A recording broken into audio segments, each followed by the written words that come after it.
What is up, everybody? This is DJ Kanai bringing you a tip video. Today I'm going to teach you how to read the defense while you are from pre-snap, and this will help you out to kind of get a grasp of what to do, because you'll be able to tell what formation or what kind of defense your opponent will be playing. Now, note that there are some good players out there that, you know, definitely adjust to what you're doing. So this may not work 100% of the time, but you'll be able to get a good grasp and also teach you how to know if it's zone or man after the snap. So let's go ahead and get into it. We'll go and start with man defense. So I'm going to pick a formation that I usually run, which is like a really tight formation. It's not very spread out. I find it a lot easier to read the defense when I'm in that kind of formation and not in a spread formation. So let's go ahead and pick a play. I'll go ahead and do Y option, and I'll pick cover 2 man for the defense. All right.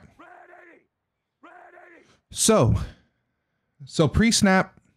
So if you look closely, the cornerbacks on the left side and the right side are at the line of scrimmage. That's a good indication that it's going to be man. Okay. This is not always the case, but just about 90% of the time, that's a good look. So this isn't a good example, but if you also see a lot of people bunched up together in the defense, that's a good indication that it's man too, because whenever the defense comes out of the huddle, they're going to be kind of lined up with the man that they're guarding. So let's go and run the play, and then I'll take you step by step on how it's man after the snap.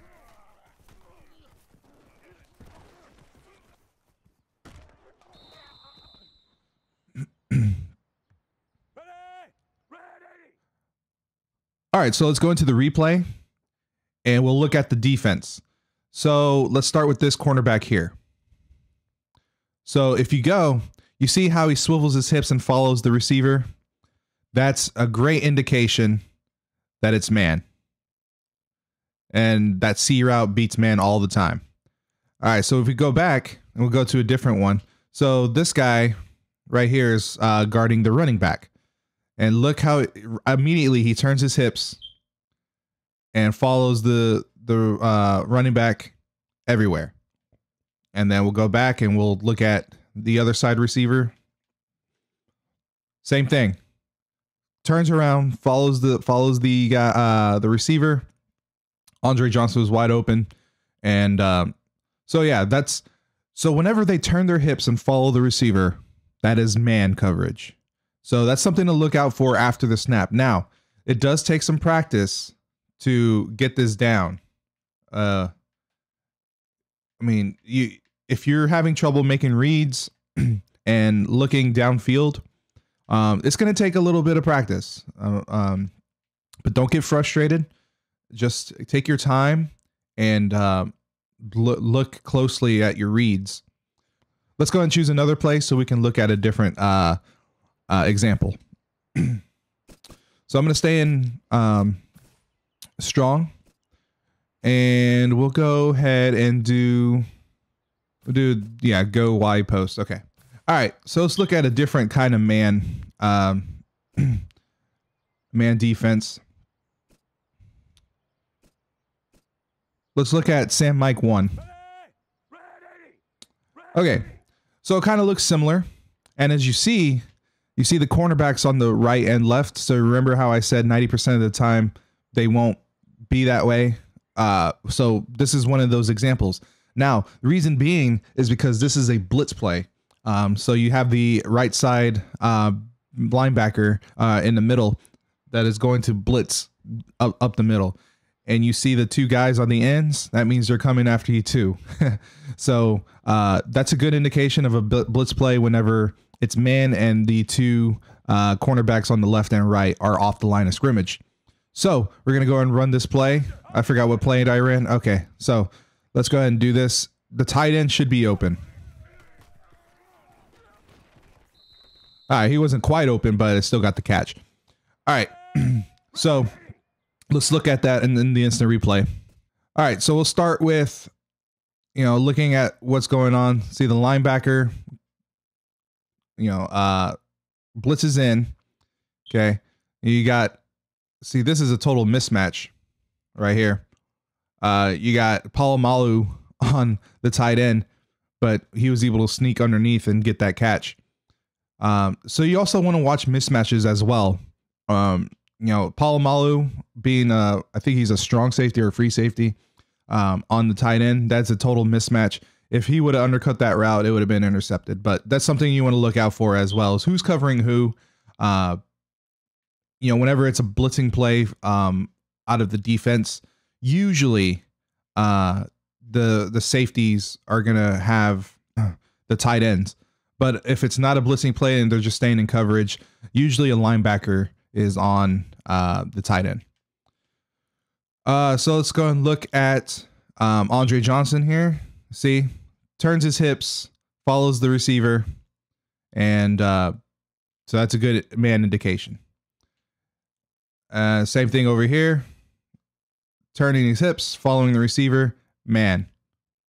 So in another video, I'll go and put what beats man and what beats zone. So, but that's in another thing. This is just how to read it. All right, so let's go ahead and go into zone coverage so we can get a grasp of what that looks like. Oh, no. Ah, dang it. I wanted to go into pass. Okay. So one good way I can look at zone. So if you look at the cornerbacks on the left and the right, they're off the line of scrimmage. That's a good indication that it's zone as well. So I picked a cover 3. So you have one cornerback on the right, one cornerback on the left, and one in the middle that are playing deep zones. And then you also have 2 flat zones and then 2 hook zones in the middle.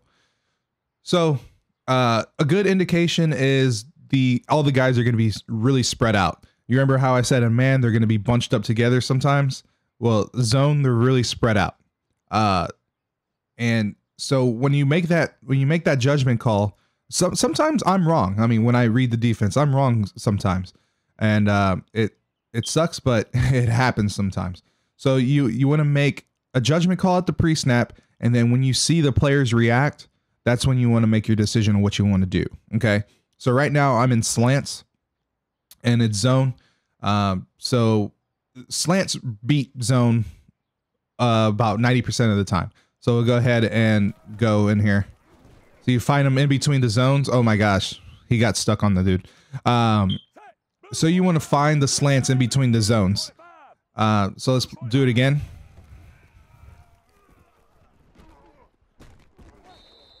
All right, so I waited for Hopkins to get in between or get by one hole in the zone and then wait till he gets to another one. So let's go ahead and get into instant replay and look at how the players react to zone. Okay, so let's start off with the linebackers. So linebackers, when I snap the ball, you see how they just stay square with their eyes on the quarterback? Yeah, zone. Totally different from man. Man, they're swiveling their hips and they're following the receiver. Not this time. They are staying square and lurking in their zone. Sometimes they'll even follow the receiver whenever they get close to him, but no, most of the time they're just going to stay square up. So same thing with the deep zones. They're going back, squaring up, looking at the quarterback, seeing what they're going to do. So you need to know what beats zone and man in order to make your decisions on what you want to do. So you saw Palomalu there, stayed squared, and then when he saw the receiver coming his way, of course he's going to follow him. So you have to make that quick decision on what you plan to do when you're passing the ball. So let's go into another type of zone. Okay, so right here I am in a zone blitz. That means I have 3 hook zones and I have a blitz coming from the free safety on the left side. Okay, So a good indication that they're about to do a zone blitz is this. Let's see if I can get them back the way they were. Okay. Usually they'll shift back, but if you look at the very beginning of when I called the play, they start to do a rotation to the left side. So they start to move to where someone comes down closer to the line of scrimmage, and whoever was up there at first, they have someone to replace them to do a safety blitz. Okay. So when you ever see that coming, you either want to shift your line to the left or the right, whichever way the blitz is coming, or if you have, you know, multiple people coming down to the line of scrimmage, you need to call a max protection pass protection, depending on what you're going to do. All right. So now with the blitz coming, it should be pretty easy to go through zones, but you have to be aware that someone's coming to get you. Someone's coming after your ass. Whenever a zone blitz is coming. So let's go ahead and hike it. So right here I had all day to throw, but you can see the people were fighting through to come get you. So, okay, you see that rotation right there? That means a zone blitz is definitely coming. So they're usually really easy to beat, depending on how you shift your line. So I'm gonna shift them left, and this should be able to pick them up easily. And I have all day to throw. So let's go ahead and view an instant replay on that. And we'll go ahead and look at how the players react to it. So I shifted left on the line. So what they do is they go ahead and get one person, you know, to the left of them instead of the person right in front of them. And then, so you only have 3 hook zones out there, which are the number 92, the one in the middle, and 73 out there. And so it's very easy doing slants to get the ball in between the zones. I could have hit Hopkins right there, right in between there. I could have waited and then hit Andre Johnson right there. But I have X wide open over there. I got my tight end. So it's just about making reads, not panicking in the pocket, and just making sure that you're taking your time on what you plan to do. Okay. Now that's how you read the defense, guys. I hope this helped you out a lot. We'll go and run one more play before I sign off here. So this is still in the zone blitz. I'm going to shift my line left, drop back, wait for Hopkins to get in between the zone, and that's money all day. So I hope this helped you out, guys. Leave a like, comment, subscribe, all that jazz. My name is DJ Kenai, and I'll check you out later. Don't forget to check out my next video, which is going to be on routes that beat man and beat zone. So, all right, peace out, y'all.